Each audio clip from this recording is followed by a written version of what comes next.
Hey, Ajae'sha here, and I'm here to talk about week 3 screencast of alternate history. And the event that I chose was the creation of the microchip. The microchip, or the integrated circuit, was created by Jack Kilby of Texas Instruments in 1958 and was later refined by Robert Noyce of Fairchild Semiconductor. This invention consisted of several transistors, resistors, and capacitors that all functioned on one single device. This also allowed several inventors to be able to create the personal computer that we use today, our cell phones, and even our handheld calculators. So the invention of the integrated circuit or the microchip was a very big thing back then and even today.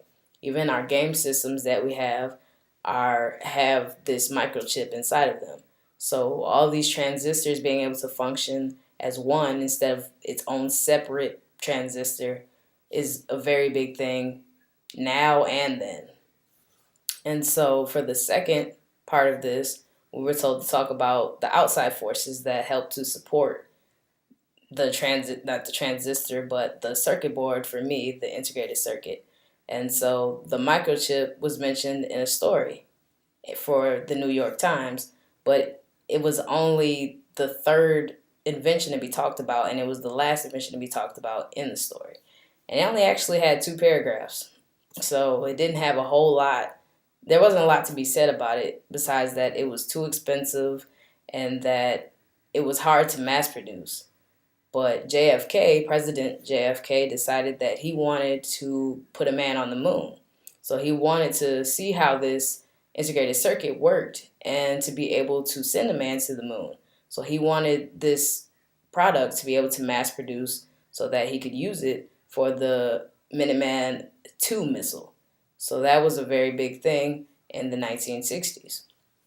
For the third part of this, we were told to provide a change in the event and its acceptance or its rejection, or another force that changes its place in history. And I decided to talk about the clash between Fairchild Semiconductor and from Texas Instruments. They both tried to sue each other because of Robert Noyce's product and because of Jack Kilby's product. And so, because they both wanted this patent, they both wanted to be known for this patent, they kept going back and forth with each other. Eventually, they decided that because Robert Noyce made a silicon type of integrated circuit, and because Jack Kilby made his by hand, they were 2 different types of things, so they each deserved their own patent. But they both made sure that they equally got recognized for this product.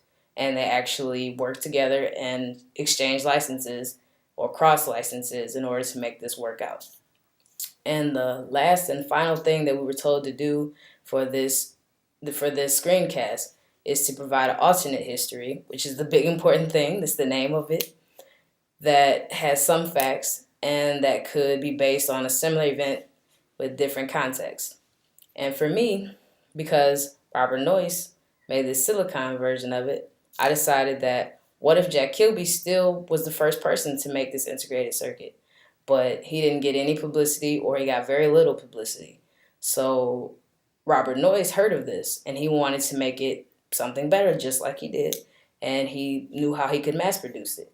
So Robert Noyce got all of the credit, and President John F. Kennedy decided that he wanted his to be mass produced and put on his Minuteman II missile so that he could use that in space when he sent the first man to the moon. And so instead of Jack Kilby getting all the credit and getting the patent, Robert Noyce got the patent and got all of the credit. So that is my screencast for week 3 as far as alternate history. I thank you for watching. This is actually a pretty good assignment. It's pretty different, but I actually enjoyed it. I messed up probably a good 15 times trying to do this video, but I actually enjoyed it, and I hope that you enjoyed my video. Thank you, sir.